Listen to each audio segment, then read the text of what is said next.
Welcome to PL Together Lounge Talks. I'm Adam Geller, founder and CEO of Edthena, the video coaching and collaboration platform for teachers.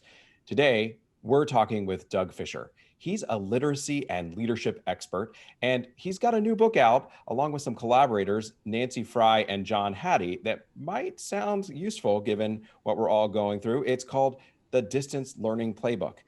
Doug, thanks so much for joining us. Yeah, thanks for the invitation. Happy to be here.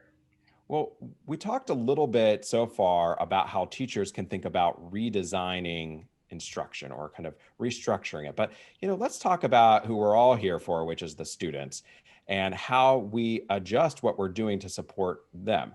So, one place I want to start is around the dimension of student engagement, because of course, um, and you mentioned before that you have lots of attendance at your school right now, but just showing up isn't actually the indicator that learning is going on, right? Like students have to engage with the learning.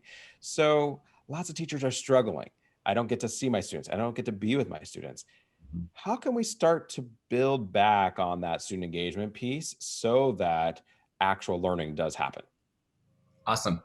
So I think many of us have a very dated view of engagement. And we talk about behavioral engagement, cognitive engagement, and emotional engagement, which it turns out is not very predictive of who learns more. And there are more current versions of engagement, like an engagement continuum. And I like some of these engagement continuum that are out there now that talk about things like, if you are participating, it's passive, but you are engaged. You're not disengaged. You're not withdrawing. But the idea to go from participating to investing in your own learning, and then from investing to driving your own learning, the ultimate form of engagement around driving your own learning. And what I'm seeing is teachers take these engagement continuum, create a Google slide or some other form of collaboration, and have students define in their class, in this learning environment, what does avoiding look like? What does withdrawing look like? What does participating look like? What does investing look like? And then at every lesson, have students reflect, where was I today in my engagement? And what the teachers, I keep talking to them about, as they do this, it changes the dynamics of their classroom. And over time, parents start using that language with their children. So instead of a parent saying, what did you learn today? Or worse, what did you do today? Parents are starting to say, what feedback did you ask for the teacher? What was your goal today? What good questions did you ask? Those are indicators of high levels of engagement. And I feel we have forgotten to teach students what it means to engage in this format of school.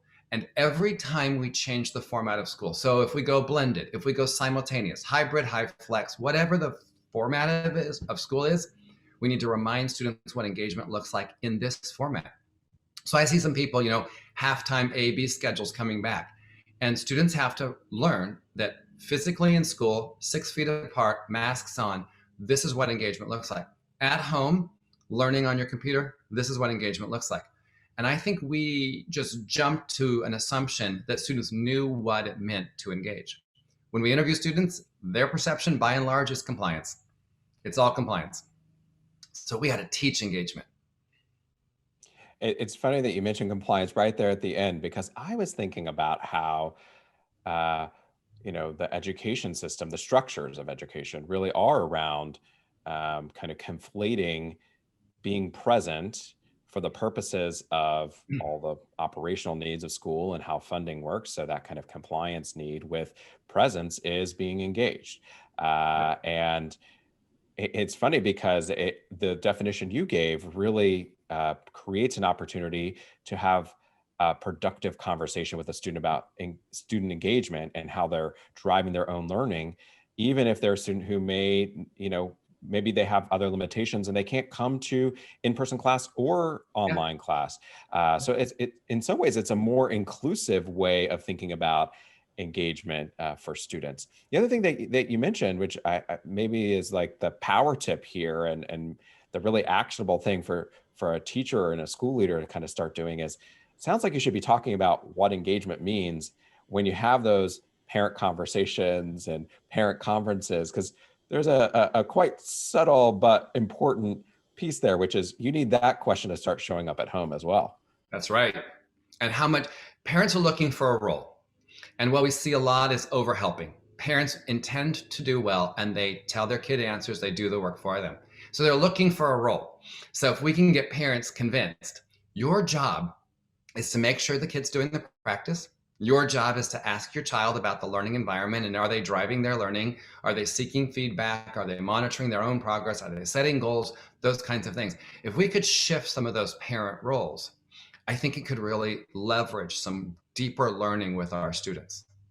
Okay, so we've gotten to this question of are students learning through this redefinition of student engagement. And then I think there is a parallel piece, which is as a teacher, you have an obligation to know whether or not the learning happened, right? Did students get to the end goal? Right. Which I don't think there's a dirty word at all, which is the question of assessment, right? You've got to assess student learning. So how has assessment changed in pandemic style teaching?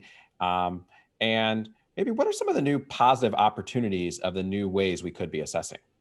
That's a great question. So the beginning of the school year was all about routines and procedures and relationships and all the setting things up and establishing norms and all that. And then slowly, all of a sudden, weeks in, it all became about assessment. How do we know if students are learning? So I spent a lot of time thinking about this, a lot of time learning about assessment. Our quote lock and key assessments of the old, like I have a test and no one's going to see the test until I hand it out and I supervise my students. Well, anytime you do that, there are thousands of TikTok videos on how to cheat on every kind of test there is.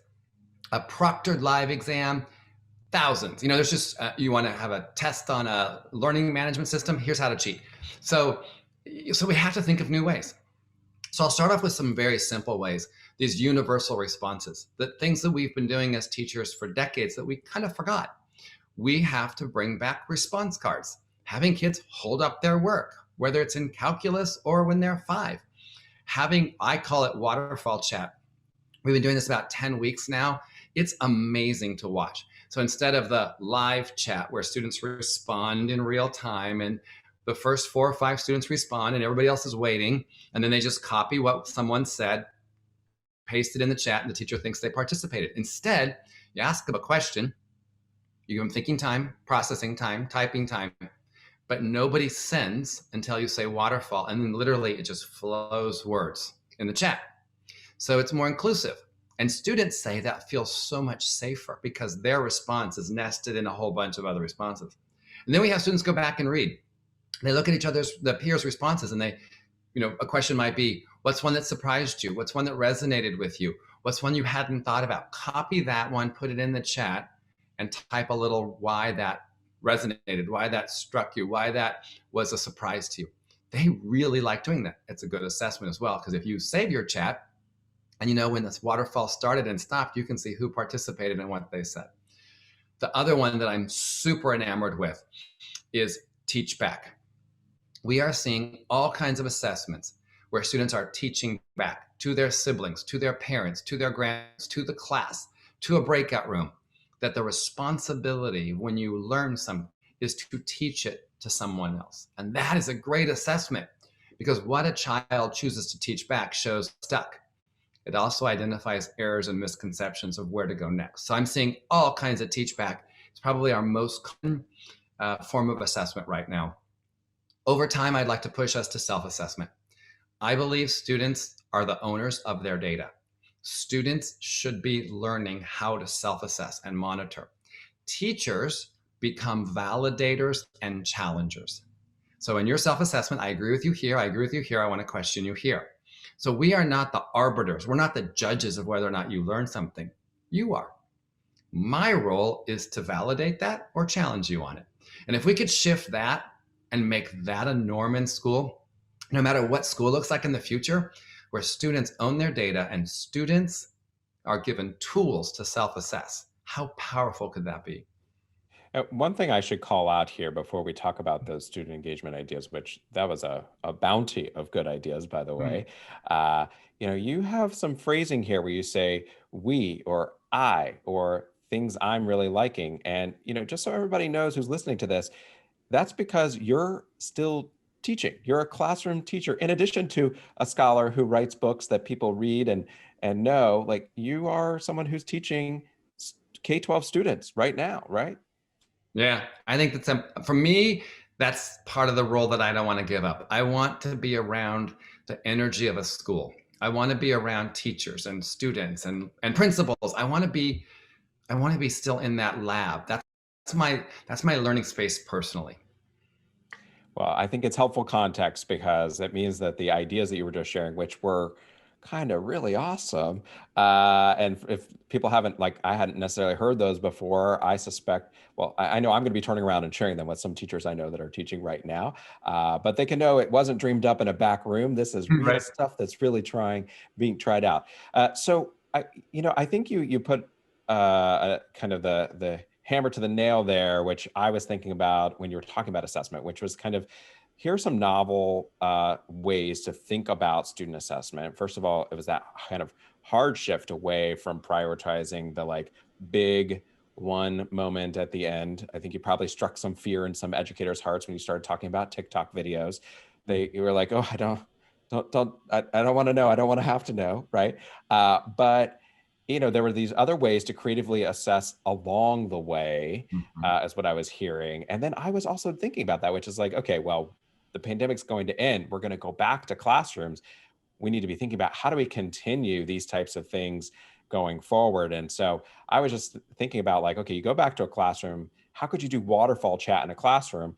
Buy some cheap versions of whiteboards, have everybody have their thinking time, have everybody write it down, and then waterfall. It's not a waterfall. Maybe it's more like Right. the cards at a sports event. You got to come up with a new Mhm. name for it. But I can see how those new ways of thinking about assessing should translate. And in some ways, they're more authentic ways to gauge learning along the way. Yeah. Awesome. Yep. And imagine if we learn this now, when we have a little bit of freedom to experiment, when we're all learning new things, and we return to school better. We return to school with some new tools for saying to students, you're in charge of your assessment data. I'm here to validate you. I'm here to challenge you. You have a responsibility to teach other people. That's part of your responsibility. What if we changed those norms in school?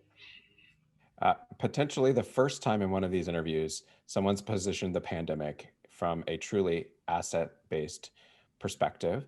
So I like that. Maybe this is an opportunity. It shook us free from our ways of doing things, and let's look at it as an opportunity to reinvent and be creative. Doug, we have to take a break, but we'll be back for more of this conversation. If you're joining us and wondering what we've talked about before, or what we're going to talk about next, or who else I've talked to, head over to pltogether.org for the rest of this conversation, as well as many more. Doug, thanks so much for being part of PL Together. Of course. Thank you.